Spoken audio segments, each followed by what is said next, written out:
રામ બધા મિત્રોને તો મિત્રો આપણે જો આપણા જુવાર આપણે વાવી હતી જો બીજું પાણ ચાલુ કરી દીધું છે.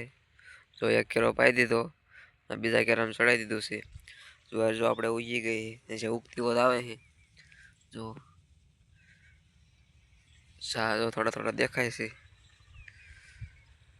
આપણે બીજું પાણ ચાલુ કરી દઈએ એટલે કમ્પ્લીટ ઉગી જાય. જો પાણી ઓલી બાજુ ચાલ્યું આવે.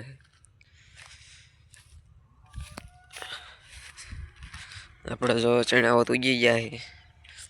જે ઉગતા હોત આવે અને ઘણા સાદા ભાગના ઉગી ગયા છે. જો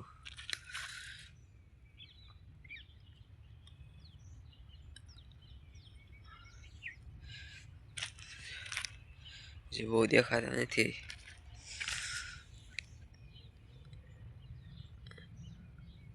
આપણે જો એટલા શેટે સોંપ્યા વાવેલા છે. જો એક સણો અહીંયા છે તો બીજો અહીંયા પછી ત્રીજો અહીંયા એમ શેટા શેટા એટલા શેટા છે. જો ક્યાંક અટતા છે એટલા શેટા આપણે વાવ્યા છે. બહુ ઘાટા નથી કર્યા કારણ કે આપણે આ શેણાનું બી અલગ છે બધા બી કરતા. એટલે આપણે આ જો શેટા થોડાક રાખવા પડે. ઓલા જેટલા ઘાટા કરવાના ન હોય આપણા શેણા. આપણે જો 3-7 કર્યા છે. ઓલા 4-7 કરવાના હોય પણ આમાં 3-7 હોય. લાસેણા રહ્યા ઓલા કરતા મોટા થાય ને અલગ હોય. જો શેટા શેટા છે. જે ઉગતા હોત આવે છે અડધા ફડધા ઉગી જાય ને જે ઉગતા આવે. જ્યાં જો ફોનમાં બહુ જ દેખાતો નથી અડધા રાખી તો દેખાય. જો આ બધી દેખાય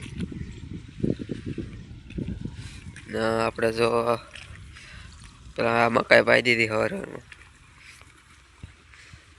આપણે જો એટલી મકાઈ કરી હતી મકાઈ પાઈ દીધી.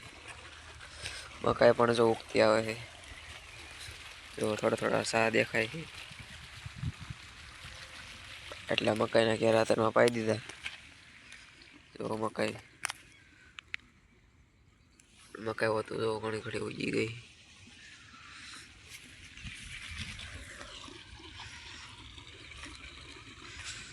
આપણી આ જુવાર પેલા વાવી હતી ઉડી એ તો બધી કમ્પ્લીટ ઉગી ગઈ. તો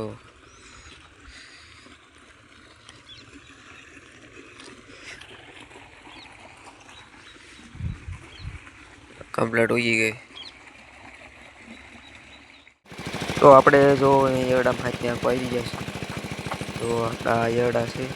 એરડા જો પહેલાં કરતાં કેટલો સુધારો છે. એરડા પહેલાં કરતાં બહુ સારા થઈ ગયા છે. જો લૂંગો આવી ગઈ છે અને મોટા મોટા થઈ ગયા છે.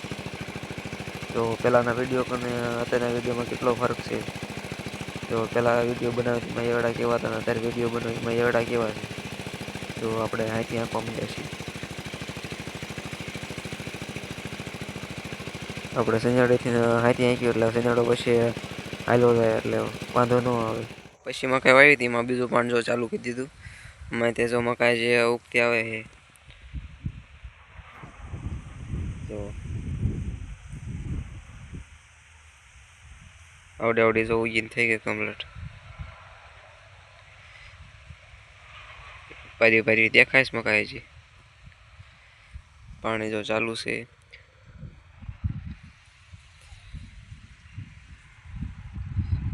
ત્યાં મકાઈ પાવાની છે 2-3 કેરા પાયા છે.